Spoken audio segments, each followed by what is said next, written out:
তেকো ৰাজা ছয় দাৰুণ দৰ্পিষ্ট দুষ্ট সমৰে নিদয় চেদি কদিবা মোক মনে বাঞ্ছা কৰি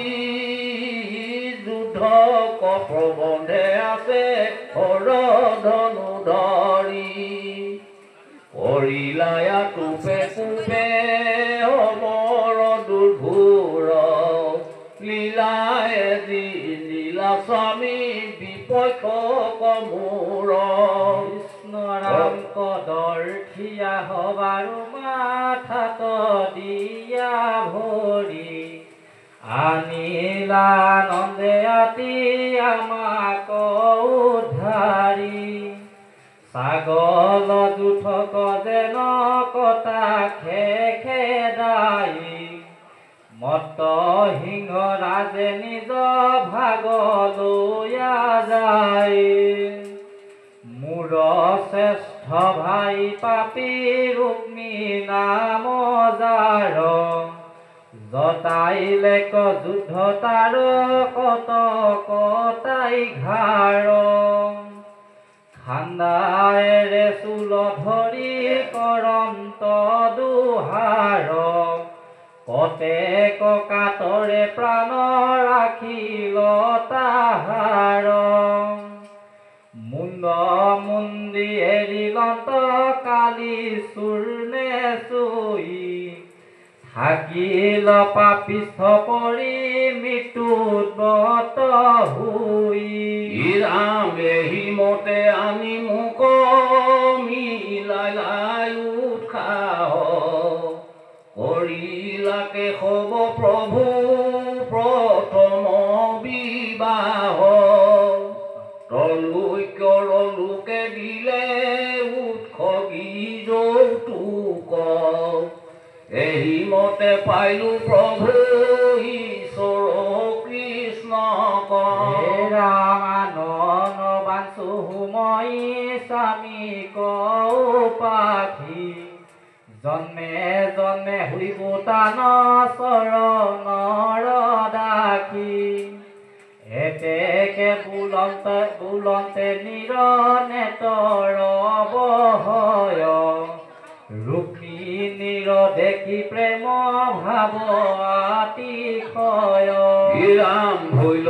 হলো তক সময় যাৰ যত নাৰী মনত কৰন্ত ভক্তি কৃষ্ণ কৃষ্ণ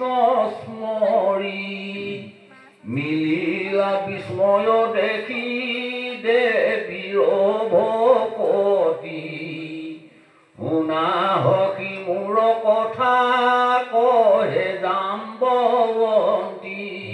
ৰাম সিংহে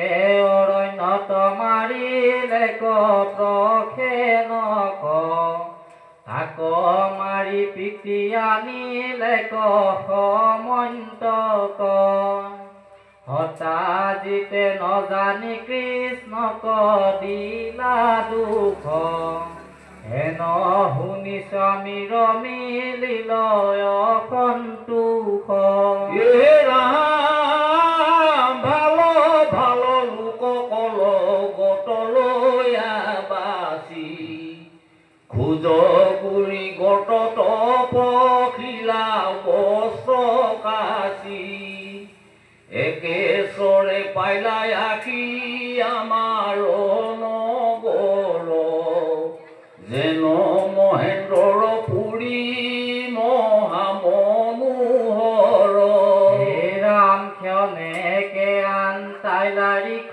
ৰাজাৰ আবাস কৰে ৰত্নময় মহামন্দিৰ প্ৰকাশ পখিল ভিতৰ দ্বাৰ গয়া প্ৰভু পাছে মণি লয়া ধাই শিশু মলন্তে আছে ৰাম বস্ত্ৰ কাচি চলি জান্ত মণিকে লৈ বেক দেখি মহা ভয়ে দিলা